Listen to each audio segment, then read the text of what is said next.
الحمد لله وحده والصلاة والسلام على من لا نبي بعده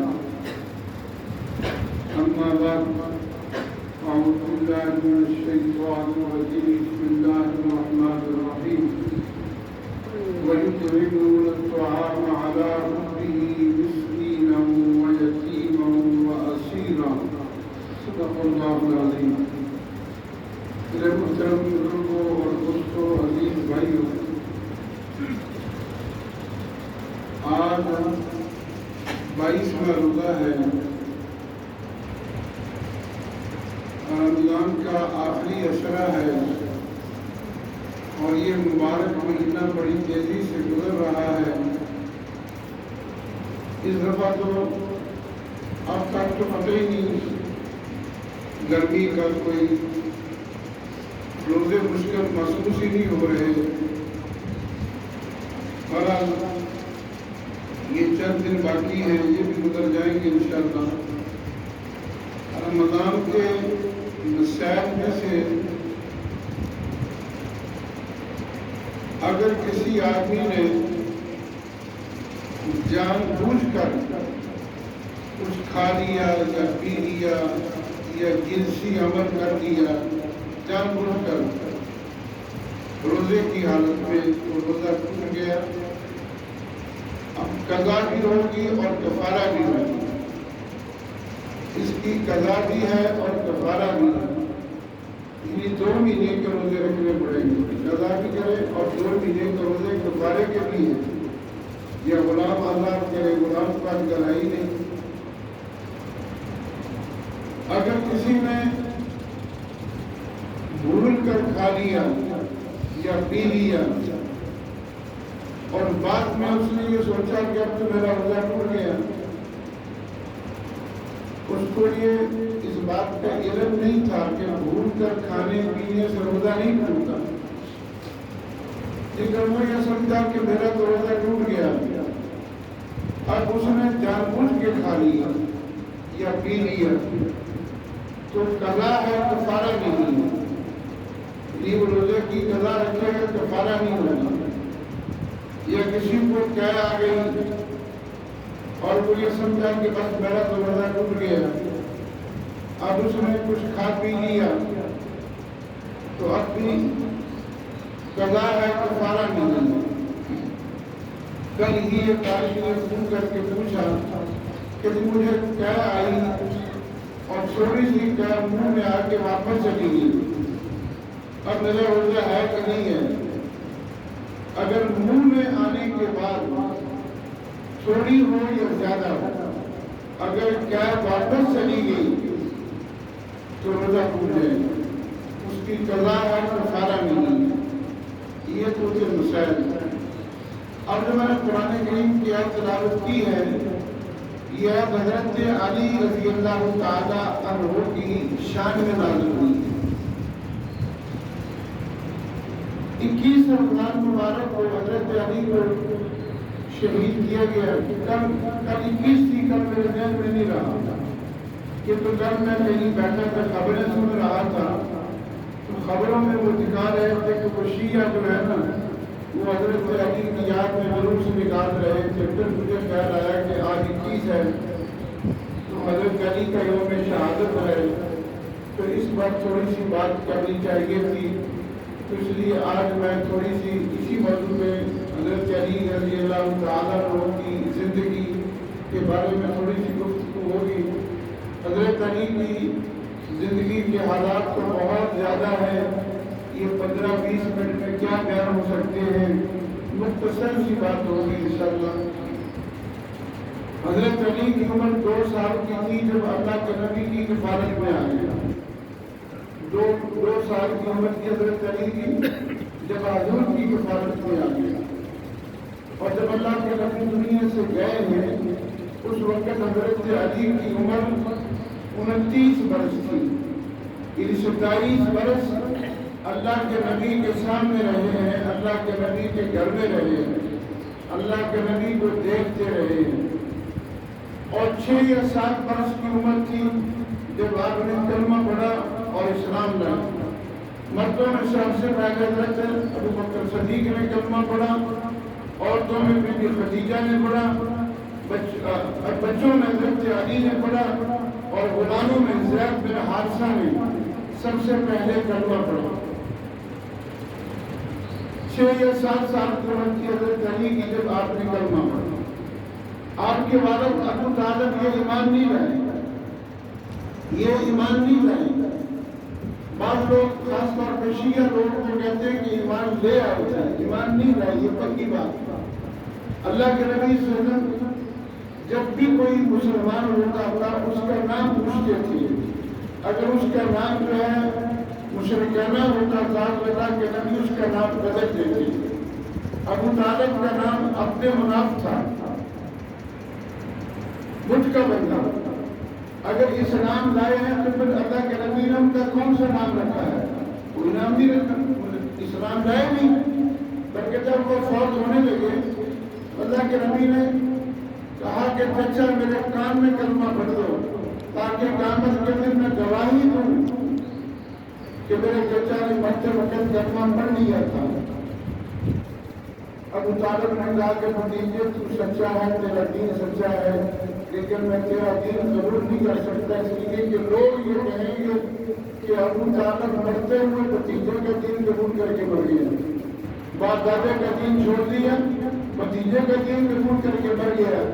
مجھے نار منظور ہے، نار کہتے ہیں آپ کو، مجھے نار منظور ہے لیکن مجھے آر منظور نہیں ہے، بتانا نہیں کہ ابو طالب مرتے وقت بھتیجے کا دین قبول کر کے مر گیا۔ اور اللہ کے نبی کی صحت پہ طبیعت پہ اس کا بڑا اثر رہا، حضور بڑے غمگین ہو گئے۔ ایک روایت میں آتا ہے کہ حضور اپنی زبان سے چچا کے جسم کو چاٹنے لگے کہ شاید اللہ کو میرے چچا پہ ترس آ جائے۔ اس وقت قرآن کریم کی آیت نازل ہوئی، اِنَّكَ لَا تَهْدِي مَنْ أَحْبَبْتَ وَلَكِنَّ اللَّهَ يَهْدِي مَن يَشَاءُ۔ اے نبی، ہدایت میرے اختیار میں ہے، آپ کے اختیار میں نہیں ہے۔ یہ ہدایت کے خزانوں کی چابیاں میرے پاس ہیں، جس کو چاہوں نہ جس کو چاہوں نہ۔ حضرت علی کی والدہ وہ ایمان ہے، حضرت علی رضی اللہ تعالیٰ عنہ کی والدہ مسلمان ہوئی ہے اور ان کو یہ بہت بڑا اعزاز ملا ہے۔ فاطمہ بنت اسد، جب یہ فاطمہ حضور کو خبر دی گئی، حضور نے فرمایا کہ چلو میری چچی کا جنازہ پڑھنے کے جو صحابہ بیٹھے ہیں ورنہ کہ چلو۔ اللہ کے نبی نے کندھا مبارک بھی دیا اپنی چچی کو، اور جب قبر تیار ہو گئی، قبر میں پہنچے تو اللہ کے نبی صلی اللہ علیہ وسلم نے قبر میں لیٹ کے دعا بھی کی ہے، قبر میں لیٹ کے دعا بھی کی ہے تاکہ میری چچی کی قبر اللہ فراغ کر دے، اور اپنی قمیض اتار کے یہ بھی دے دی اور فرمایا کہ یہ بھی کفن میں شامل کر دو۔ صحابہ کرام نے کہا رسول اللہ آپ تو اپنے صحابت کے دریا بہا دیے، اپنی قمیض اتار کے بھی دے دی۔ فرمایا صحیح کہ جب میری چچی جنت میں جائے گی تو میری قمیض جو ہے نا اس سے پتہ چلے گا کہ یہ میری چچی ہے۔ یہ ایمان نہیں، ابو طالب حضور کے حضرت علی کے والد کو ایمان نہیں لگے۔ بہرحال حضرت علی رضی اللہ تعالیٰ عنہ کو اللہ نے بڑا مقام دیا تھا، بڑا شرف دیا تھا۔ حضور نے فرمایا تھا کہ علی تم میرے لیے ایسے ہیں جیسے موسیٰ علیہ السلام کے لیے ان کا بھائی ہارون تھا۔ جب مدینہ سے مکہ مکرمہ چلے گئے، بھائی چارہ قائم کیا، ایک انصاری کو پکڑا، ایک مہاجر کو پکڑا، فرمایا کہ تم دونوں بھائی ہیں۔ علی کا یا رسول اللہ میرا تو بھائی بنایا کوئی نہیں آپ نے، تو حضور نے فرمایا کہ تو میرا بھائی میں تیرا بھائی، ہم دونوں بھائی ہیں۔ اللہ نے بڑی شان عطا فرمائی کہ حضرت علی رضی اللہ تعالیٰ عنہ کو، بہرحال میں تفصیل میں نہیں جانا چاہتا، اللہ کے نبی کی سب سے چھوٹی بیٹی جو ناولی بیٹی کی حضرت فاطمہ رضی اللہ تعالیٰ عنہ حضرت علی کے نکاح میں آئی ہے۔ یہ بھی حضرت علی کے لیے بہت بڑا اعزاز ہے کہ اللہ کے نبی کی بیٹی جو ہے حضرت علی کے نکاح میں آئی۔ حضرت علی بہت بڑے قاضی تھے، بہت بڑے جج تھے۔ آپ کے جو فیصلے ہیں ان میں سے دو فیصلوں کی میں بات کروں گا، اس کے بعد دعا کریں گے انشاءاللہ۔ حضرت علی عمر کا دور ہے،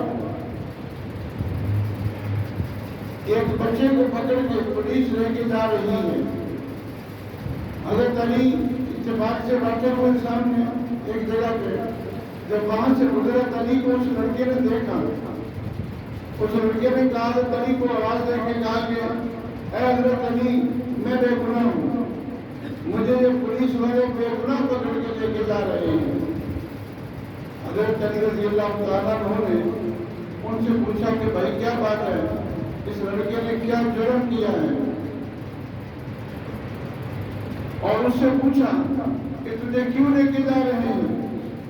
اس لڑکے نے کہا کہ یہ جو عورت آ رہی ہے یہ میری ماں ہے, یہ میری ماں ہے, اور یہ کہتے ہیں کہ تیری ماں نہیں ہے.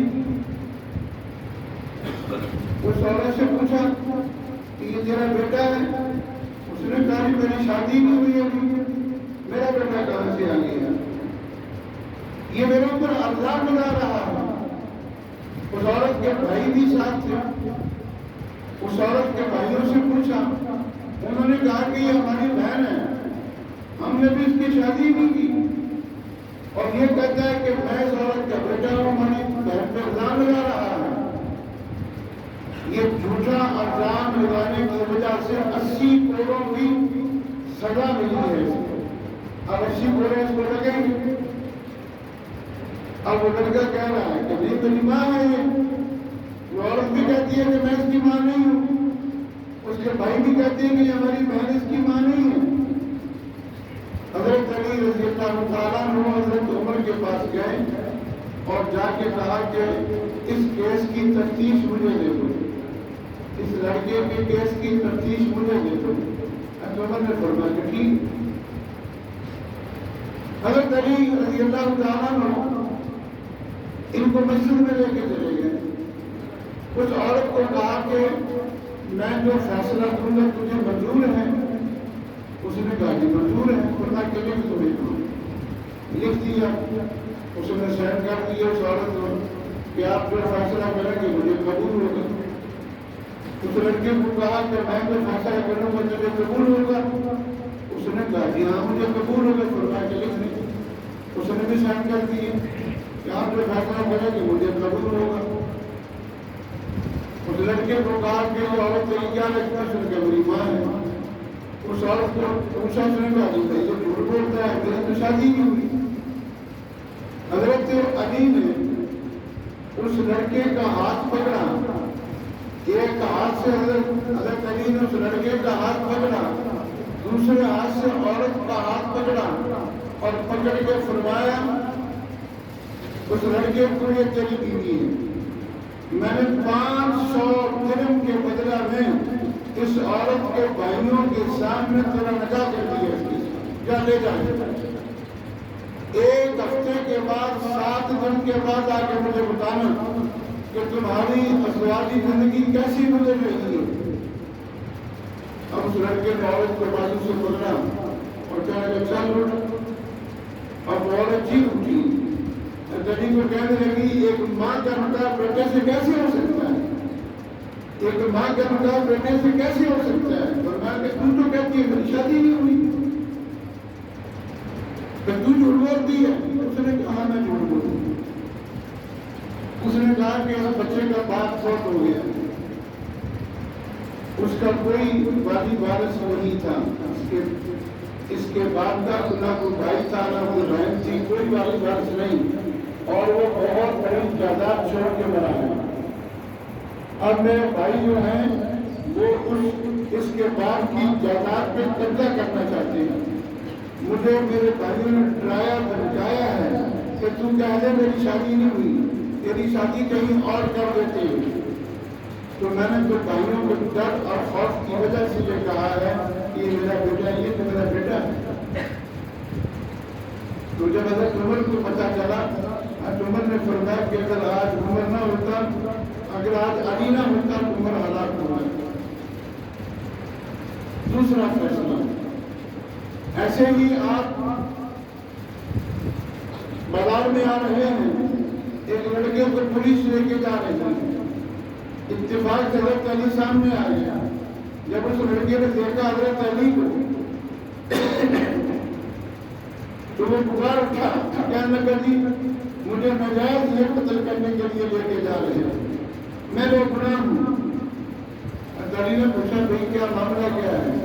پولیس والوں نے کہا کہ اس نے اپنے مالک کو قتل کیا، اپنے مالک کو اس نے قتل کیا ہے اور اس کے بدلہ میں اس کو قتل کرنے کے لیے لے کے جا رہے ہیں۔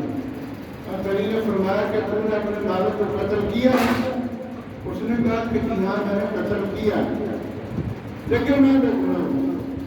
فرمایا کہ مالک کو قتل بھی کیا ہے تم نے اور پھر بھی بے گناہ ہے، بے گناہ کیسے ہے؟ اس نے کہا کہ میرا مالک جو تھا وہ میرے ساتھ بدفعلی کرنا چاہتا ہے، میرے اس کو عادت تھی یہ بدفعلی کرنے کی، وہ میرے ساتھ بدفعلی کرنا چاہتا تھا، میں نے اپنی عزت بچانے کے لیے اسے قتل کیا، میں بے گناہ ہوں، میں نے عزت بچانے کے لیے اسے مارا۔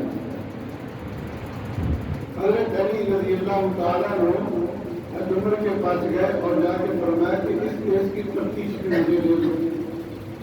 عمر نے فرمایا ٹھیک ہے۔ حضرت علی رضی اللہ تعالیٰ عنہ نے پوچھا کہ اس آدمی کو قتل ہوئے کتنے دن ہو گئے؟ پتہ چلا کہ 7 دن ہو گئے۔ اس آدمی کو قتل ہوئے 7 دن ہو گئے۔ اس لڑکے کو پوچھا کہ تجھے تیرے مالک کی قبر کا پتہ ہے؟ کہاں ہے؟ اس نے کہا کہ قبرستان میں ہے۔ اس کے مالک کے جو رشتہ دار تھے وہ بلا لیا، لڑکے کو ساتھ لے لیا، وہ جو اس کا مالک تھا اس کی قبر پر چلے گئے، اس کے رشتہ دار بھی تھے ساتھ۔ فرمایا قبر کشائی کرو، اس قبر کو کھولو، مٹی ہٹاؤ۔ جب قبر کو کھولا گیا، قبر کشائی کی گئی، دیکھا تو قبر میں کچھ بھی نہیں، قبر خالی پڑی ہے۔ اس کے رشتہ داروں سے پوچھا کہ یہ قبر اسی کی ہے؟ انہوں نے قبر تو اسی کی ہے، ہم نے اپنے ہاتھوں سے اس قبر میں دفن کیا اس کو۔ فرمایا کہ بس ٹھیک ہے۔ تو حضرت علی رضی اللہ تعالیٰ عنہ نے فرمایا کہ یہ بچہ بے گناہ ہے، اسے چھوڑ دو، یہ بچہ سچا ہے، یہ بے گناہ ہے۔ حضرت علی نے فرمایا القمر کو کہ میں نے اللہ کے نبی سے یہ سنا ہے کہ جس آدمی میں یہ قوم لوط والا فعل ہو، جو بچوں کے ساتھ بدفعلی کرتا ہو، اس کے مرنے کے بعد 24 گھنٹے کے اندر اللہ تعالیٰ اس کی میت کو قوم لوط کے قبرستان میں پہنچا دیتا ہے۔ جب مجھے پتا چلا کہ 1 ہفتہ ہو گیا ہے تو میں نے اس لیے کہا کہ قبر کو کھولو۔ اب قبر کو کھولا گیا تو قبر میں اس کی لاش نہیں، یہ لڑکا سچا ہے کہ اس میں یہ بدفعلی کی عادت تھی، اس لیے اس کے مرنے کے بعد اس کی میت کو، اس کی لاش کو قوم لوط کے قبرستان میں پہنچا دیا گیا ہے، اور یہ لڑکا سچا ہے۔ عمر نے اس وقت بھی یہ فرمایا تھا کہ اگر آج علی نہ ہوتا تو عمر ہلاک ہوتا، بے گناہ ایک آدمی قتل ہو جاتا۔ اللہ تعالیٰ نے حضرت علی رضی اللہ تعالیٰ عنہ کو یہ بہت بڑی صلاحیت دی تھی، بڑے بڑے مشکل سے مشکل فیصلے جو ہیں آپ کرتے تھے۔ کئی لوگ میں حضرت علی کی شان بہت بڑی ہے، بہت بڑا مقام ہے، لیکن کئی لوگ حضرت علی کو مشکل کشا کہتے ہیں، حاجت روا کہتے ہیں، یہ شرک ہے۔ مشکل کشا اللہ کی ذات ہے۔ حضرت علی کو بھی مشکلیں آئی ہیں، ان کی زندگی میں بڑی مشکلیں آئی ہیں۔ یہاں بھی لوگ کتابوں میں لکھتے ہیں یا علی مدد، امام باڑوں میں لکھتے ہیں یا علی مدد، اور گاڑیوں کے اوپر لکھتے ہیں یا علی مدد۔ مدد کرنے والی اللہ کی ذات ہے۔ حضرت علی کا پورا خاندان کربلا کے میدان میں شہید ہو گیا، بچے شہید ہوئے، بچیاں شہید ہوئی، 72 تن آپ کے وہاں قربان ہو گئے۔ حضرت علی کے وہاں قریب ہی تھے، وہاں تو کوفہ میں آپ قریب ہی تھے، اپنے خاندان کی تو وہاں آپ مدد نہیں کر سکے، اور پاکستان میں آ کے ہماری مدد کریں گے؟